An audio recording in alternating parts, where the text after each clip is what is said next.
White House says Israel's Rafah strike and ground assault don't cross Biden's red line.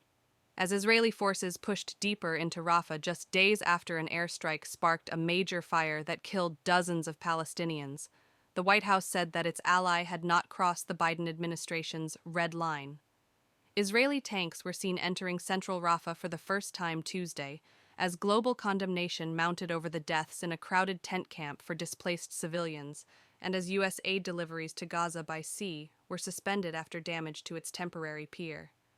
And on Wednesday, the country's national security advisor said he expected the war to continue through the end of the year.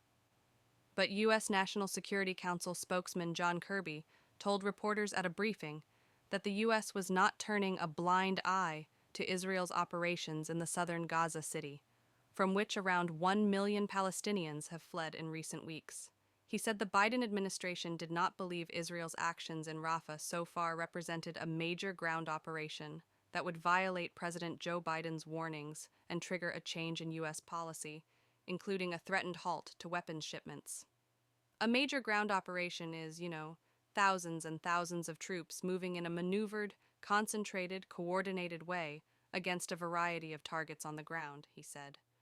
A U.S. official similarly told NBC News that while America believed the deadly strike was a horrific incident, it appeared to be the result of an airstrike gone horribly wrong and didn't represent Israel smashing into Rafah.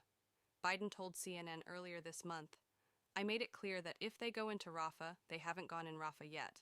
If they go into Rafah, I'm not supplying the weapons that have been used historically to deal with Rafah, to deal with the cities, that deal with that problem."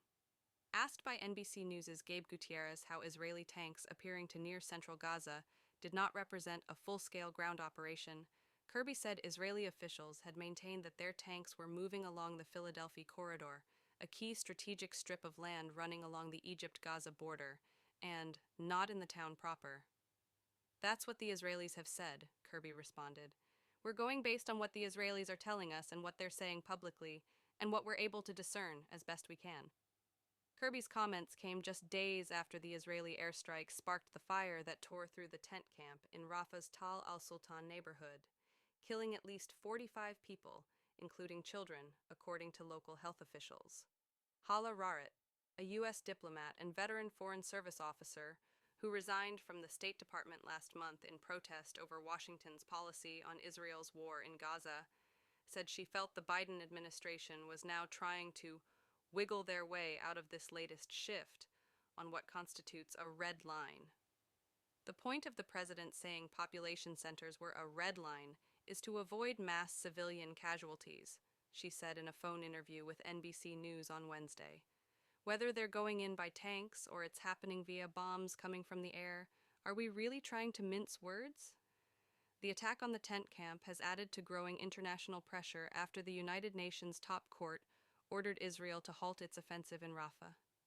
The UN Security Council could vote as early as Wednesday on a draft resolution circulated by Algeria, ordering Israel to immediately stop its offensive and demanding a ceasefire in Gaza, according to the Associated Press. Israel submitted a new ceasefire proposal to Qatari, Egyptian, and American mediators Monday, an Israeli official told NBC News. The proposal offered a sustainable calm, but not a complete end to the war as demanded by Hamas. Bassem Naim, a senior Hamas official, told NBC News on Tuesday that Hamas had not received any proposal from the mediators. In a briefing Tuesday, Israel Defense Forces spokesman Rear Adiem Daniel Hagari said Israel was still investigating the Rafah strike, including what caused the fire that he said resulted in this tragic loss of life. He said the IDF fired two 17-kilogram, 37.5-pound warheads, targeting two senior Hamas militants, but he said somehow a fire was ignited, adding that the blaze was unexpected and unintended. He suggested the possibility that weapons stored in the area targeted might have ignited the fire, but said that was an assumption at this point. An Israeli official and U.S. official separately told NBC News it was possible a fuel tank was struck, igniting the blaze. Asked during Tuesday's White House briefing how many charred corpses Biden needed to see before changing policy, Kirby said he took offense to the question, saying, We don't want to see a single more innocent life taken. The IDF has waged a months-long ground offensive in Gaza, during which more than 36,000 people have been killed, according to the Gaza Health Ministry. Israel launched the offensive following Hamas's Oct 7 terror attacks, in which around 1,200 people were killed and some 250 others taken hostage, according to Israeli officials.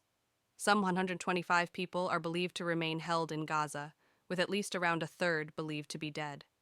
On Wednesday, National Security Advisor Tzachi Hanegbi said on Israeli radio that we still expect another 7 months of fighting this year to deepen the achievement and accomplish what we define as the destruction of Hamas's governmental and military capabilities, without setting a stopwatch for ourselves.